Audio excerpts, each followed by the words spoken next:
Hey y'all, it's Chris with the Rockin Farm, and we've got kind of another tutorial video, I guess. This is the way I do it. It's rainy today. What we're trying to do is do outside work when it's not raining, but name of the game today, because we're kind of stuck in the barn, is garden boxes. So my wife has this idea that she wants to double the size of our garden. To double the size of our garden, I need to double the amount of beds that I have. I like to use raised beds. Number one, I can control the soil health a lot better. Here's the other thing. I'm 45 years old, and secret here, y'all, every day I get a little older, which means my back gets a little worse, my knees get a little worse, and it's kind of nice to be able to work with something that's, 16 or 20 inches off the ground instead of right down on the ground. So I like my raised garden beds. My wife likes her raised garden beds. They also look very pretty.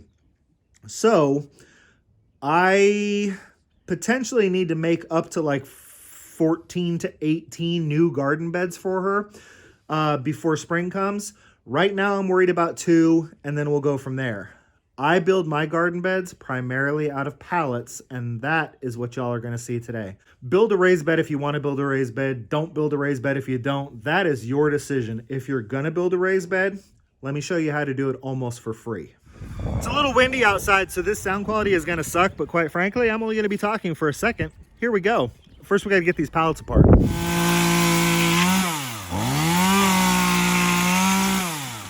All right, y'all, so you can see chainsaw, quick, easy, and efficient. Couple of things you got to be careful of. A, pallets like to move.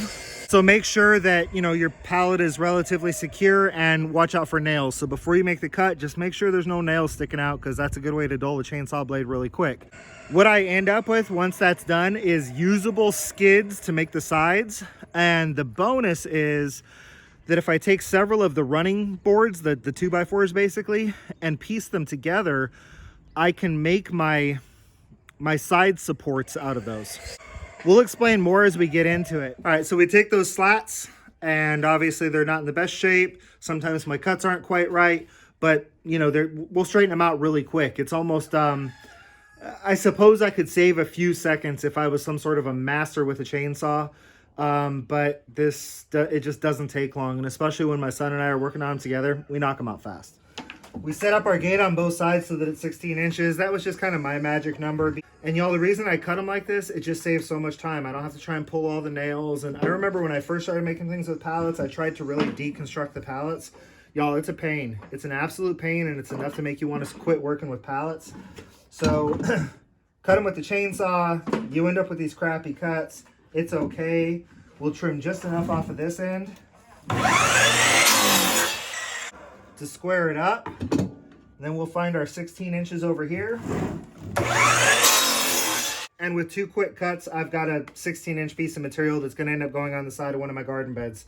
You can start making this a little bit quicker as you go by doing things like doubling up the lumber. So it's, like I said, it's quick. It's quick. Pallets are free. As long as you are aware of where you're getting your pallets from. Pallets are safe. Free, quick, easy, safe. I can't think of a better material to make garden boxes out of. So once we've got enough runners cut, then we start assembling. In order to save a little bit of time, I'm going to kind of show you guys what I mean by using the skids for the pallets. So on this particular side, you can see I've got a piece of new dimensional lumber up top. 2x3s. 2x3s now cost what 2x6s used to cost. And that's part of the reason that I like the pallets too. So I'm going, just for structural stability, I'm using a solid piece of lumber here. But down here on the bottom, I've got 1 pallet skid that I trimmed the edge off of, another pallet skid that I trimmed the edge off of, and this piece in the middle here is exactly 1 foot. So basically I just attached these and trimmed them down to the point that I had an 8-foot section of pallet skid, just like this is an 8-foot piece of dimensional lumber. I took the leftover scrap from this pallet skid and I used it to attach the 3 pallet skids together. So we just got a few screws and a little bit of glue in there. Once you have your 2 8-foot runners, we're going to come down to one end and attach one of our pallet pieces at 16 inches. And because I make my bed 16-foot beds and these are only 8 feet long, I join my joints with a piece of 2x6. So this is a 16-inch tall piece of 2x6, which is overlapped at 2 3/4 inches. So that way, when I make the next section, the 8-foot section that's going to go this way, I'll leave a gap at the end that's 2 3/4 inches. So when I get out to the garden, I can join these two pieces together for a 16-foot piece. Once we've got it to this state where it's buckled down on both ends, now we just need to fill all this in with these 16-inch runners that we're cutting.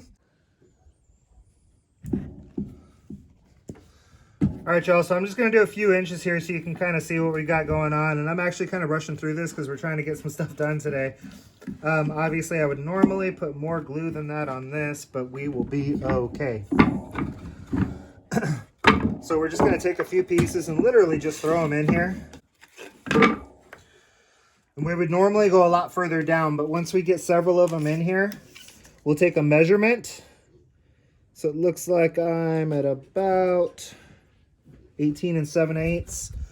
Come up here and I'm at 19. So what I'll do is I'll come down here and I'll kick this out to 19.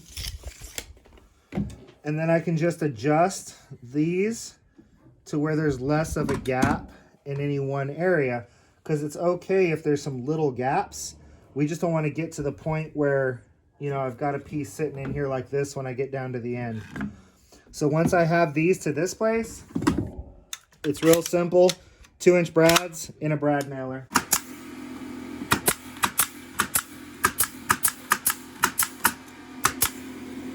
I'm sure that there are stronger ways to build these, but I've got garden boxes that are going on their second full year, full of dirt, watering, planting, unplanting, turning soil, and they're still holding up absolutely amazing. So anybody who wants to make a comment about that's not enough glue, or that's not enough brads, or those things are just going to fall apart, or those things are just going to rot, yeah, maybe eventually, but I'm going on my 3rd season on these, so I got my money out of them considering they were basically free. All right, y'all, it's windy as all get out here. I apologize for the sound quality, but you know, this is when I'm doing this, so this is what you get.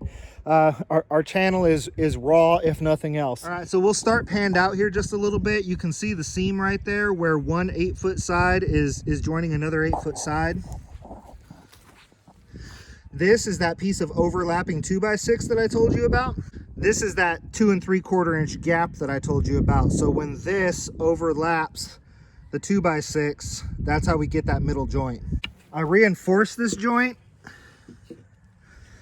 by screwing down a piece of the slat on both the top and the bottom.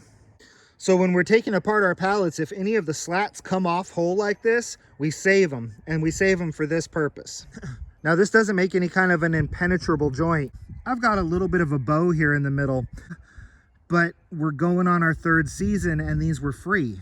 And if I need to, I can dig some soil out and make a repair. So it's just not the end of the world, y'all. Do not ever let perfection be the enemy of good. And I'm not one of those people that just say, good enough. I want it to last. I want it to be strong. The way that I'm making these is good enough for them to last and be strong. So I'm not going to let perfection be the enemy of what is really good, actually what's great. I will not let perfection be the enemy of great. All right, so I'm fixing to do the part that usually requires 2 hands, so this might be a little bit comical. I'm gonna attach one side to one end, and to make the ends super easy, you're just gonna take one of your 8-foot pieces of lumber and cut it in half, or 2 pallet skids, because pallet skids are generally fairly close to 48 inches. If my garden boxes end up being 47.5 inches wide, again, don't let perfect be the enemy of good. Only difference is at the ends, there's a 2x6 on both ends of the end caps, and that's so that I can attach them to the ends of the garden bed.